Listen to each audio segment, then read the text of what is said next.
Dhammaham bhajamin Govindam Adipurusham Dhammaham bhajami. Tonight we are celebrating the annual festival of Pushpa Abhishek, wherein we all come together to offer the flowers of our devotion to Sri Sri Radha Gopinath. It is a wonderful festival because on this night everyone's heart's attractions are exclusively centered on the glorification of Sri Sri Radha and Krishna. It is especially auspicious due to the presence of very special empowered guests who are with us. I do not have the words to properly express my appreciation for these devotees for coming to be with us. If I were to try, I would go on for many days, honestly.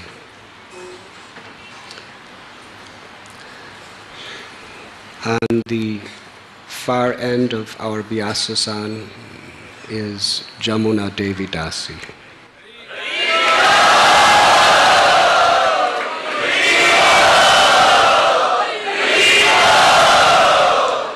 She is not only my senior god sister, but she's like my mother. She first met Srila Prabhupada at 26 2nd Avenue in 1966. And she dedicated her heart and her life to Srila Prabhupada at that time. In fact, if you read Prabhupada's biography, you'll find that she was one of Prabhupada's most confidential associates, in the sense that she wholesale surrendered her life to his service and to his mission. In 1967, Prabhupada came to San Francisco, and there she was initiated, and she helped develop that center into something extraordinary from nothing. Due to the incredible success, Srila Prabhupada sent Jamuna Gurudas, Sham Sundar Malati, and Mukunda Maharaj and Janaki to London. Prabhupada would sometimes say that what his sannyasi godbrothers found it impossible to accomplish in London, these grihastas, young Americans, they were able to successfully accomplish. During that time, they not only opened a center, Prabhupada lived with them for some time, but also they were one of the most popular musical bands in the entire Western world. I think their records in some places were in the top 10 and even number 1, chanting Hare Krishna Mahamantra. With the help of the Beatles, a rock and roll band, they recorded the Radha Krishna album. And from that album, there was one song sung by Jamuna Devi Prabhu, Govindam Adipurusham. And Prabhupada personally standardized that every day to be played at every ISKCON temple throughout the world. One of the most auspicious, sacred times of the day is greeting the deities. And every single day, it is Jamuna Devi Prabhu who leads us all in greeting the deities all over the world. I believe one time some brahmacharis and sannyasis complained, as some may today, so please hear Prabhupada's reply, that it is not proper for a brahmachari to hear a woman singing. So they stopped playing the tape. Prabhupada, where is the tape? So we are sannyasis, Prabhupada, brahmacharis. Said this is not, what did he say? He said it was a symphony, a transcend. He said this is not from the material world. Jamuna's singing is a transcendental symphony from the spiritual world.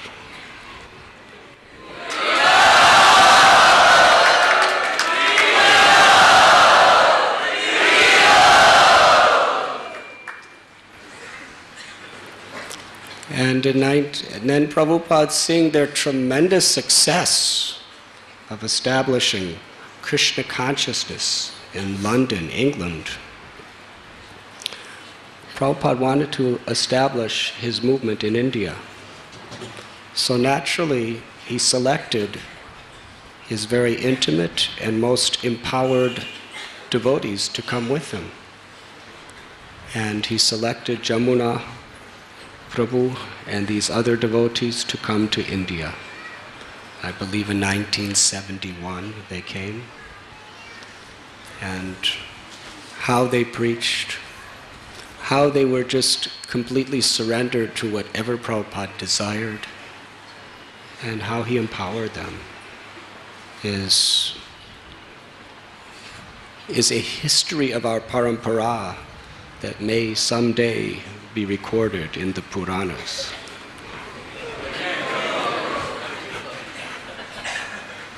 But I personally remember in 1971, month of March, I was just a wandering mendicant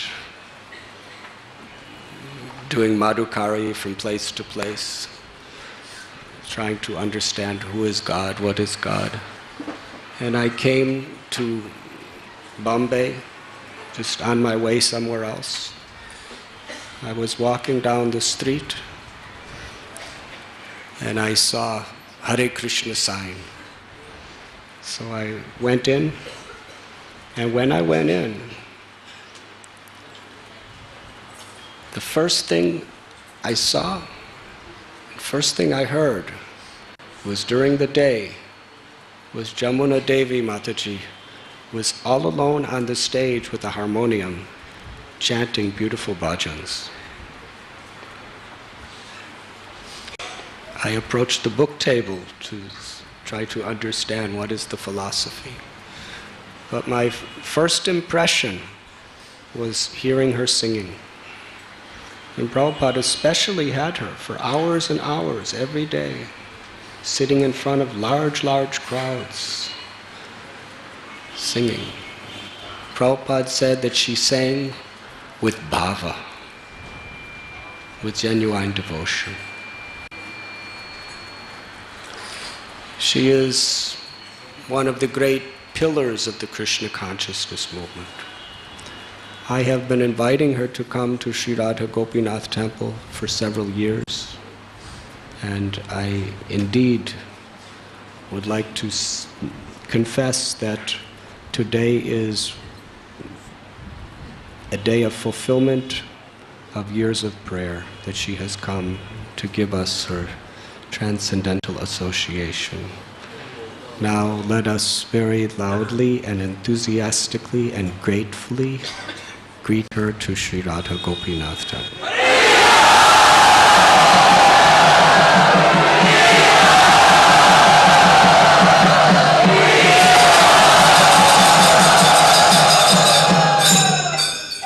Much louder, please.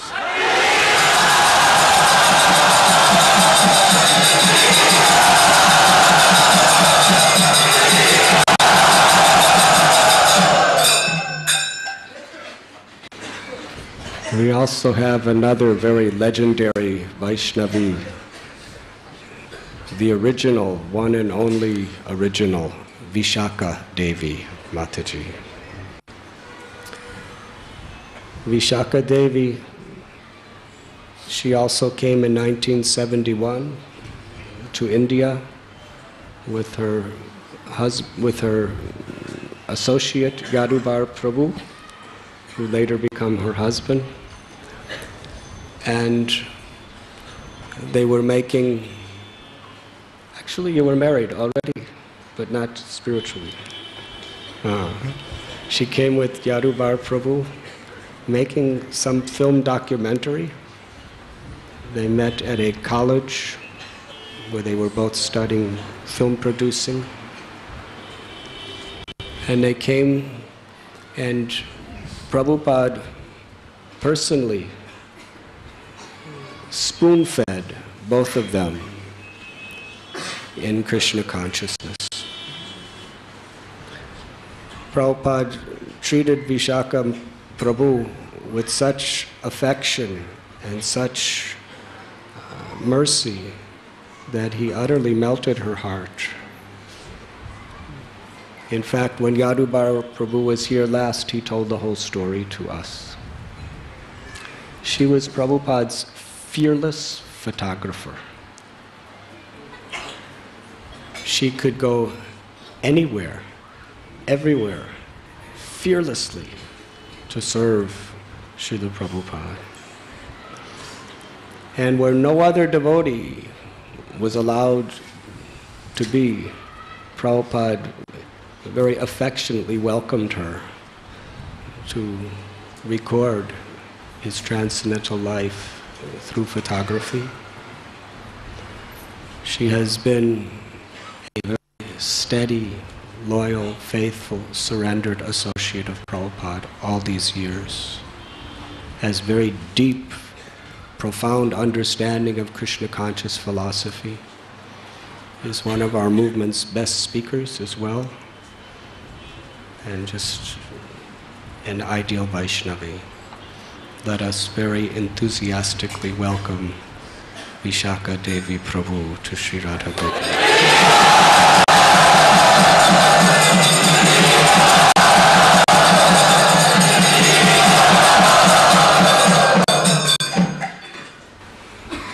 We also have Tredas Prabhu and Krishna Loka, his Mataji. They are coming from Italy. Tredas Prabhu has been temple president of Boston and other centers in the early 70s. He was in charge of book distribution during some of the greatest days of book distribution in Europe. And he's wonderfully serving Srila Prabhupada's mission. He learned Italy perfectly, and along with his good wife, Krishna Loka, who's really, she has such deep faith and attachment to Srila Prabhupada's lotus feet. It's very inspiring and exemplary. They've been here before. Let us welcome them once again to Sri Radha Gopinath.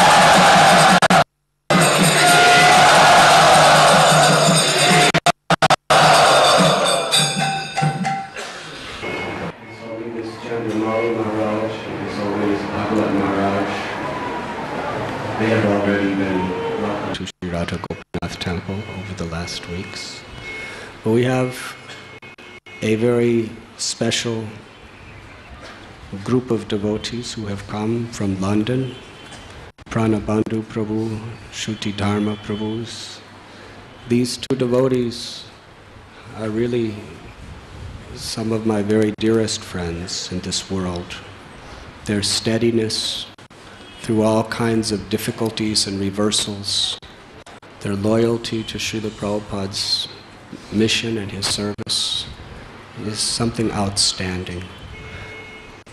They, along with Sriman Pandit Prabhu, have come with 70 devotees. Can everyone from London please stand up?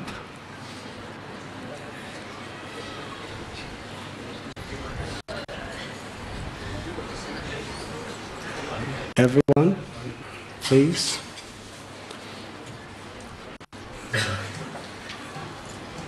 They are on a pilgrimage to the holy places of India, and by their great kindness, their first stop is Bombay, Sri Radha Gopinath Temple.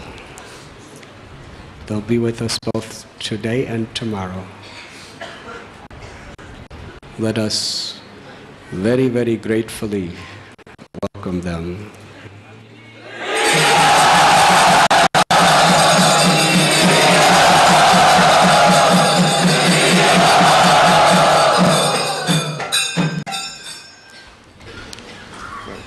Thank you. I would like to request Shamuna Devi Prabhu to speak something very relevant to the occasion. Actually, you can speak whatever is in your heart.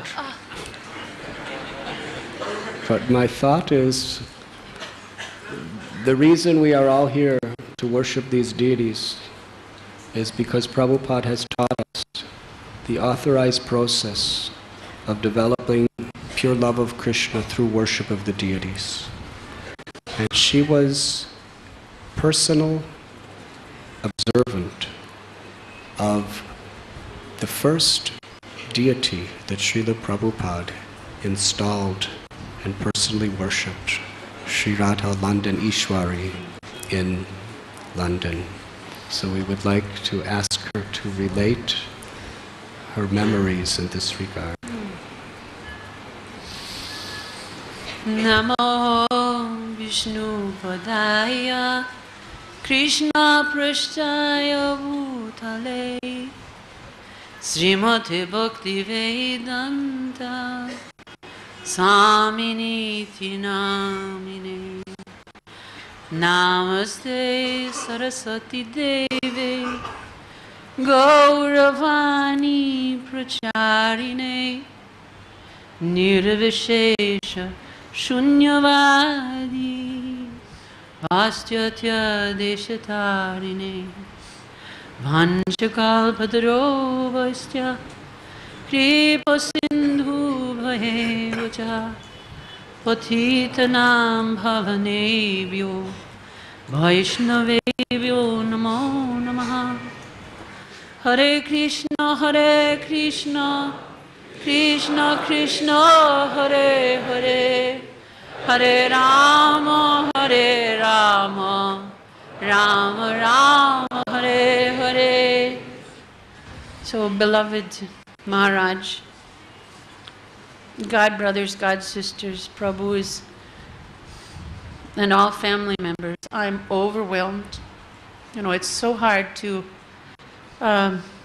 keep from my voice choking, because ever since I've been a devotee, I've always had very difficult time speaking. So even when Prabhupada used to ask me to speak something, on some occasion I would have great trouble. And it's 35 years later and I still become very emotional. And this atmosphere in Chowpatty is unique in the whole of not only this planet Bhumi, Bharatvarsha, in India, but this whole planet and I think the whole universe. This place is so charged with bhakti, purity, quality, cleanliness of heart. All these qualities that we read of in the pages of our Shastras. And we must know that that comes by following the sadachar process at the lotus feet of a pure devotee. We get access to that through the lotus feet of a pure devotee. And, you know, sometimes when we meet each other for the first time, you feel, oh, I know this person. You know, this is a family member that I know. And that was the way it was when I first met Radhanath Maharaj. You know, I felt I knew him from lifetimes before. And it's probably true with many of us in this room that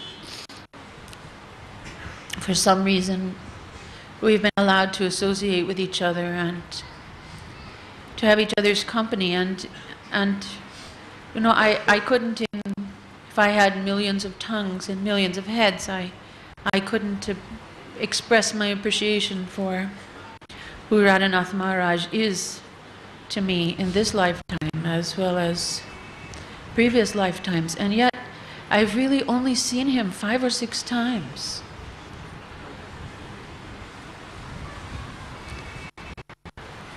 There was that Bombay, and then many years later in New Vrindavan. And it was outside the Palace of Gold. And you know how Radhanath Maharaj is a very graceful Vaishnava. He has so many beautiful qualities. But he's very graceful and very aristocratic because of his humility. So when I saw him there for the first time, you know, this warmth that he gives as a transparent via media of a representative of his Guru Maharaj is so strong. So I saw it there for the second time, and then sometimes over the years I've been at pandals where he will be there, as been invited in some pandal. I think I saw him at a Rath Yatra, 1 or 2 Rath Yatras, and he would always have a group of some disciples or guests or older godbrothers or godsisters, and preaching with so humility, but one-on-one. You know how he has the ability to address a crowd and reach into every heart in the crowd? You all know that. So whether he's talking with 1 or 2 people, or whether he's talking with a very large group, you feel that he is addressing you. Huh? Srila Prabhupada was like that also. And many other wonderful Vaishnavas, they have you know, inside the core of their fiber they have. So I couldn't express. And then last year at Mayapur, you know, by some arrangement, last year I went to the Mayapur festival at Gaur Purnima, and Radhanath Maharaj was there. And he took the time out to, I was with Vishaka Devi again, we had come there for the meetings. And Radhanath took the time one afternoon, many big GBC duties and always an entourage with him, but he took the time to walk around the Samadhi once or twice, very slowly. He was so expert at trying to elicit some bhakti out of dry stones. And so I was appreciating again his demeanor, and Srila Prabhupada was also like this. He had so many disciples and an immense institution, and so many people that wanted his attention. But Srila Prabhupada could make time in that 24-hour period to be slow and measured and present when necessary. So Radhanath Maharaj is like that. And at that time I heard about this Chowpatty project. In fact, just for an example, I was one of 7 or 8 or 9 members of some ladies that addressed the GBC the last day of the meetings. And the very last speaker amongst us was a very beautiful devotee, God Sister Rukmini Devi. And she she, to the whole GBC board, she glorified Chowpatty temple so much. Told how, Chowpatty temple had so much heart and so much soul, and how if devotees around the world were not feeling so strong, or maybe a little isolated, or any reason for inattentiveness in that very strong joy that comes with the practice of associating with the holy name and following the process of Krishna consciousness, you should go to Chowpatty temple. Because in Chowpatty temple you'll feel it the minute you come into the front. So at that time I was also thinking, oh, someday maybe I can go there and purify this heart. So now that's come, and I'm so grateful for that. And again, so I have to apologize for not being, able to speak so nicely, but there's so many ways with the topic that I've been, the topic that he just threw out in a general way. And all the other Vaishnavas, I offer you all my deepest respects. But the topic was a little bit about the Archa Vigraha and Srila Prabhupada. And you see, again, this Chowpatty temple is the essence of what is deity worship. It's nothing but making an arrangement of a facility to express love for the deity in service. And this festival is nothing but an expression of that. All the members that have taken part in any aspect of the preparation for this festival, all the guests that get to attend this festival, all the demigods that have come to attend this festival, all the great saintly personalities that are here we may not even see, they are all witnessing this essence of what is deity, the service to the deity. So we have our Goswami instructions of Nectar of Devotion, and there's the Archana Padati that was translated in 78. So those give some formal guidelines to what is deity worship. In a letter to me in 1977, Srila Prabhupada said that Jiva Goswami gave the instruction that the most important aspect of worshipping the Archa Vigraha in the age of Kali Yuga is the holy name. The holy name, to immerse ourselves in the holy name. Because practically speaking, this is not the age for deity worship. This is the age of chanting the holy name. In fact, I remember one instruction in Allahabad at the Magh Mela. Now the full Kumbha is on in Allahabad. So in 1971, the first time Srila Prabhupada brought a small group of devotees to Magh Mela, it was a very glorious occasion to listen to Srila Prabhupada speak from 6th canto of Srimad Bhagavatam and engage in little prasad distribution and lots of Nagar Sankirtan. Of course, on the Pandal there was supposed to be large kirtan going on all the time, but mostly it was Nagar Sankirtan. And the deity, the Archa Vigraha form at that Pandal was Sisi Radha Madhava, who are now the small Archa Vigraha in Mayapur. So some of you may have clearly in your mind the form of that Archa Vigraha. So they were being worshipped. And at one point at the Mela, it became to rain, and it rained for nearly 24 hours. Buckets full of rain came from the sky. So the ground, it was a riverbed, and the ground was, a good 6 inches of solid mud.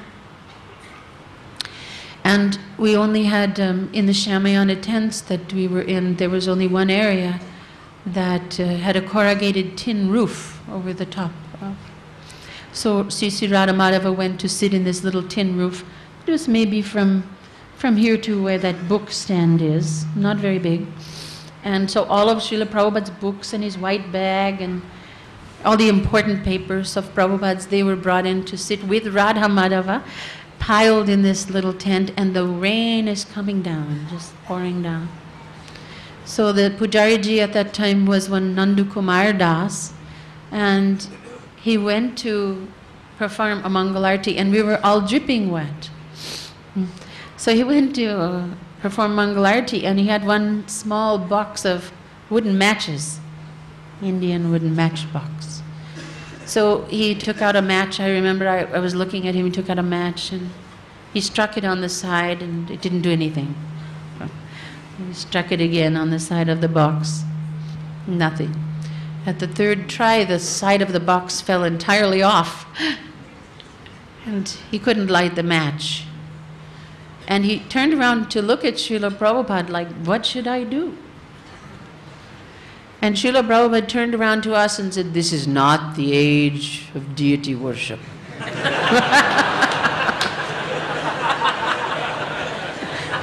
This is the age for chanting Hare Krishna. Huh?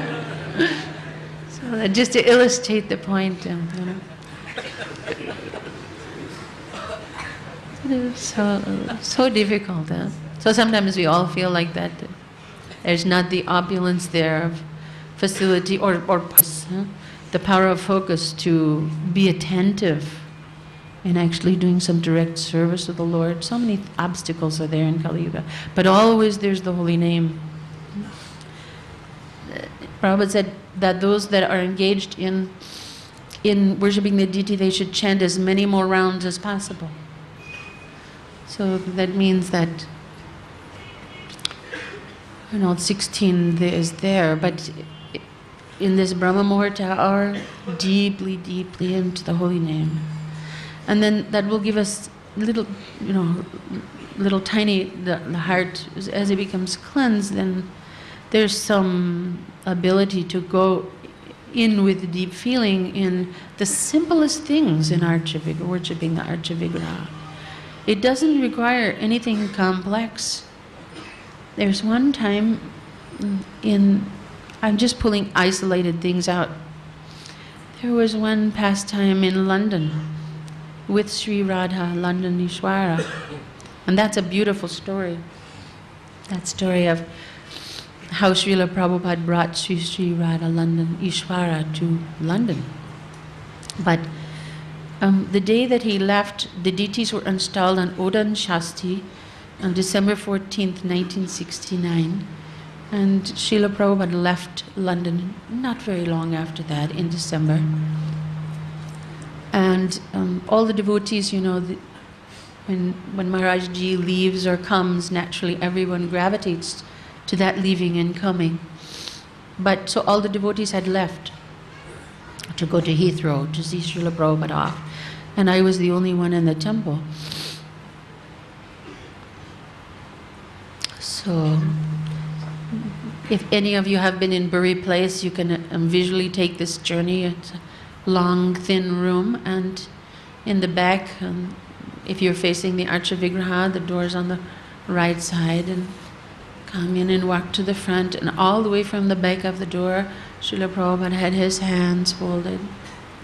And he was looking so lovingly at the deities. And he came up and then he paid full pranam dandavats to their lotus feet for a long time. He was deeply immersed in some prayer. And then he got up and he turned around and he said, if you just practice what I have taught you here, this is 1969. Now ISKCON is only from 1966 incorporated June to 69 December. It's the simplest kind of deity worship. For the first 3 months, Radha London Ishwara only had one dress. There was only one Brahman. So very simple, but Srila Prabhupada revealed through again this chanting and had a loving relationship with the deity. So he turned around and he said very matter-of-factly, if you if you just follow and practice what I've taught you, it's sufficient to bring one back to Godhead. So the point being that it isn't a matter of complexity. The more, of course, facility there is, and the more numbers there are, then things can become very grand and very opulent and extremely attractive and increased.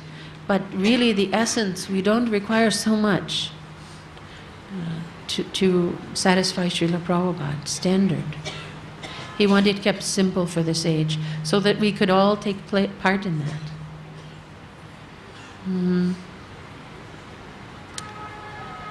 So it's interesting, over the years I have, had many conversations with God brothers and God sisters on how Srila Prabhupada revealed over the years, each year, 66, 67, 68, 69, 70, 71, 72, 73, 74, 75, 76, 77. Those short years that he was with us, he would reveal a little bit more about the worship of the Archya Vigraha according to our ability to absorb that instruction. So he never gave us so much in the beginning that we couldn't maintain. But in almost every field, he would instruct, and then when he saw that we were following with some sincerity the instruction, he'd give us a little more, like that. So he'd increase, rather than giving everything at once. And maybe at first, because when we're new in anything in our devotional service, we become very enthusiastic, very strong, but then time sometimes erodes our focus. We get onto something else, so we become lax in this area. So Srila Prabhupada was very careful to reveal step by baby step by baby step. And we become a little stronger, and when we become stronger, then he would give more. But this last instruction in 77 was chant as many more times as possible. So I think that for those of us who are here tonight, you know that. I mean, you can feel that so strongly, the prayers and the kirtan, and the fact that these beautiful festivals have been arranged for the pleasure of their lordships. And I could ramble on many different aspects, but I do want to once again thank you so much for being here and enthusing so many devotees worldwide. You don't know how far the ripples of the pond of devotional activities here in Chowpatty, they go out and they reach so many people that aren't fortunate enough to be here physically for something like this. And thank you so much. And is that okay? Hare Krishna. Thank you very much.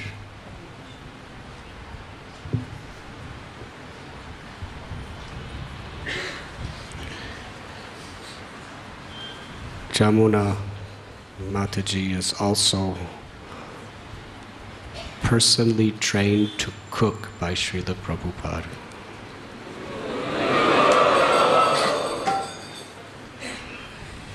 And on the basis of what she learned from Srila Prabhupada and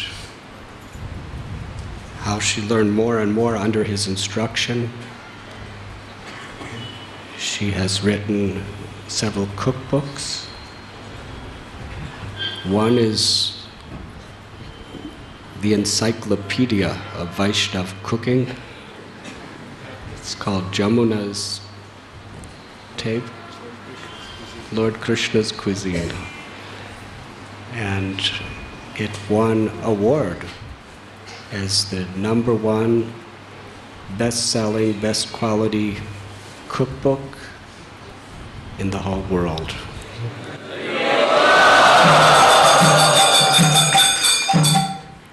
And she traveled far and wide promoting this. And it was it was written in such a way that devotion to Krishna and love for Srila Prabhupada is the basis, and really it comes out either subtly or in some other way in every recipe. Very special preaching. Krishna tells us in Gita, Patram pushpam palam toyam yome bhakta prayachchati taraham bhaktu paritam ashnami prayatatmana.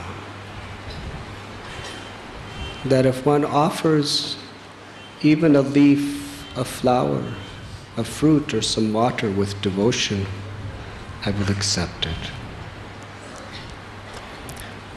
Prabhupada explains that he once was speaking to a man of a particular institution that did not believe in the worship of deities. And he challenged Srila Prabhupada that how can you say that this statue eats? Statue cannot eat. Prabhupada told us what he said to him. He said, Krishna says in Bhagavad Gita that if something is offered with love and devotion, I eat. Ashnami, I eat. So who should I believe? Krishna, the Supreme Personality of Godhead, or a lazy fool like you?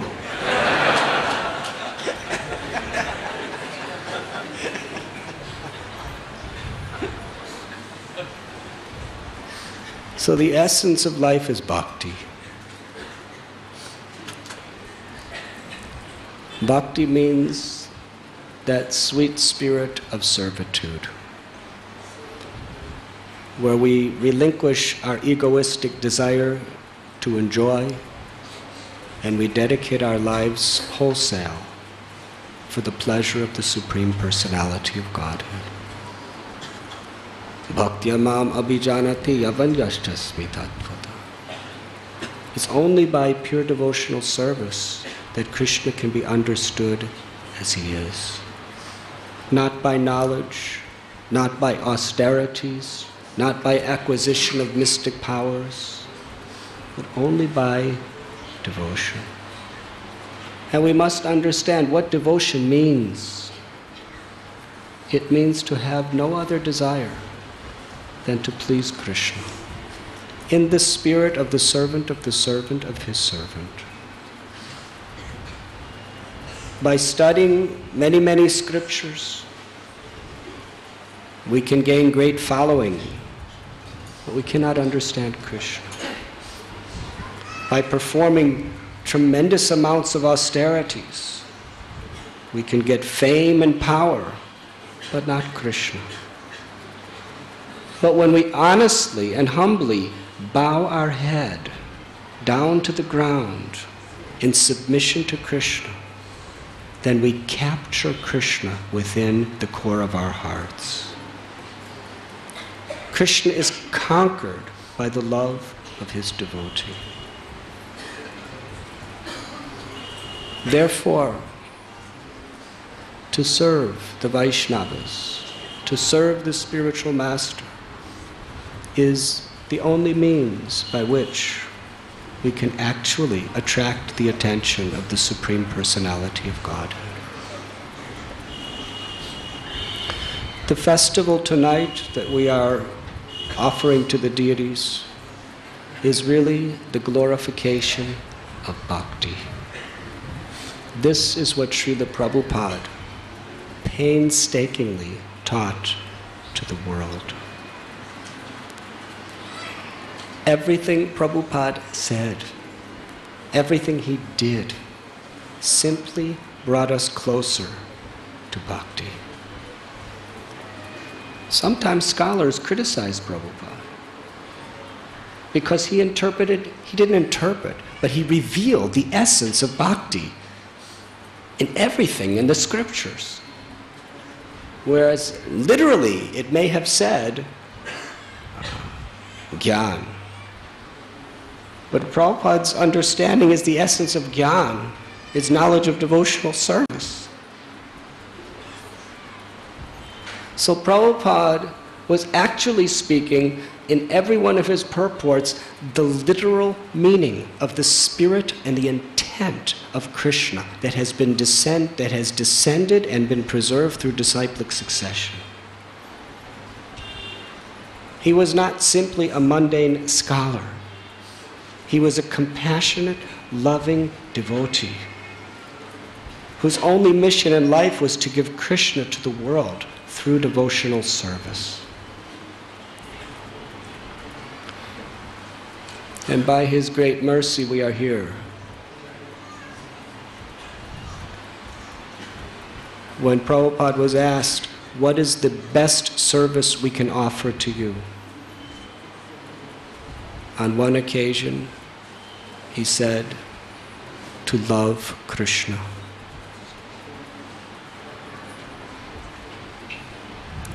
At New Vrindavan, he said the best service is developing this farm community, self-sufficiency, agriculture, cow protection. This is the best service. In the city temples, book distribution was the best service. There are letters to people who are preaching in colleges. This is our most important service, to preach to the young, educated class of people. To the devotees in India, at times he said, I went to the West just to bring my foreign devotees back to India to make India Krishna conscious. When he visited the Gurukulas, that this educating our young children is the most important service. Prabhupada inspired, he encouraged everyone. But in this one assembly, all these different classes of devotees were together. And they asked him, Prabhupada, what is the service that pleases you the best? Everyone was anticipating. And he said, what pleases me the best is when you love Krishna. Because that is the purpose, the essence of all forms of devotional service. And whatever we do, if it does not culminate in loving Krishna, Shrame Vihi Kevalam, it is a waste of time. Prabhupada wanted each and every one of us to perfect our lives. In fact, Srila Bhakti Siddhanta Saraswati Thakur proclaimed to his disciples that any of you who simply follow my simple basic instructions throughout your lives, I guarantee you will go back home, back to Godhead.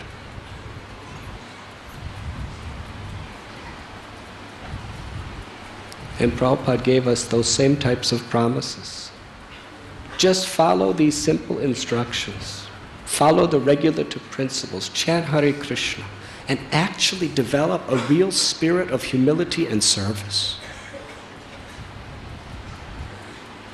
And by that sincere attempt to please the Vaishnavas, to please Guru, Krishna will be conquered and bestow upon us love of Krishna, Krishna Prema.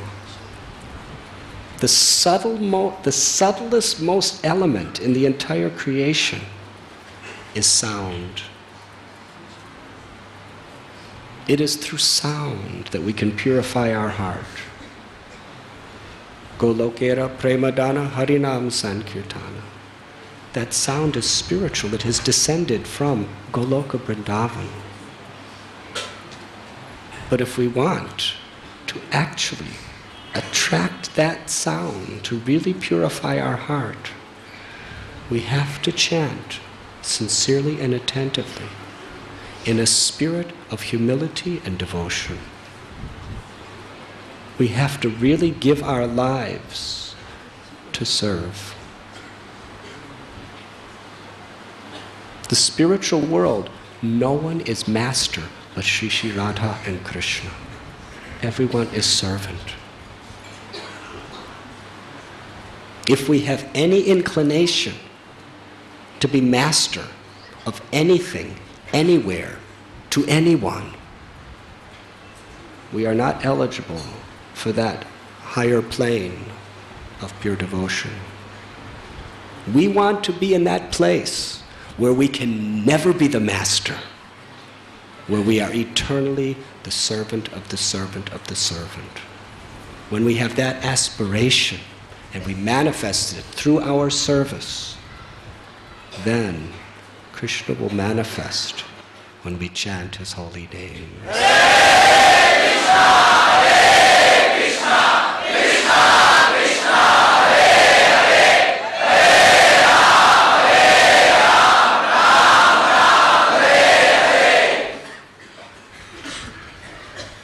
At this time we will celebrate Pushpa Abhishek.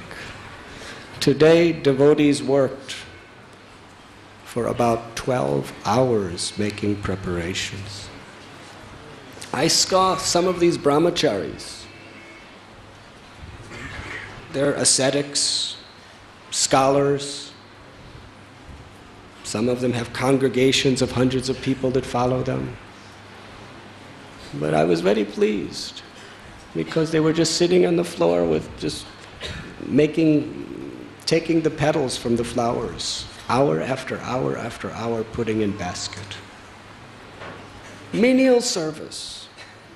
Unless we have the spirit of a menial servant, all of our big service will not attract the heart of Krishna. Prabhupada would tell us the story of that old lady at the Radha Damodar temple. We don't even know her name. She was so unknown that she's practically nameless in history, but we know of her. She would bring a little bucket of water from Jamuna and with great effort take that bucket to Sri Radha Damodar for his bath every single day, constantly chanting his names. Prabhupada lived at Radha Damodar temple for many years. He saw every day she would be there with that bucket of water. She'd just leave it there and go away. She got nothing in return. Prabhupada said her life was perfect. She will go back to Godhead because she had that simple spirit of service. So the devotees, they made crowns out of flowers, dresses out of flowers, garlands out of flowers, ornaments out of flowers, millions of petals. It was such a unifying experience, seeing so many devotees, all working, simply for the pleasure of Sri Radha Gopinath and all their devotees. So please, with your hearts very grateful for the opportunity, fix your minds on the beautiful forms of Sri Radha Gopinath. Fix your hearts on seeing how they are enjoying together the love of their devotees, and very loudly, attentively, sincerely chant the holy names.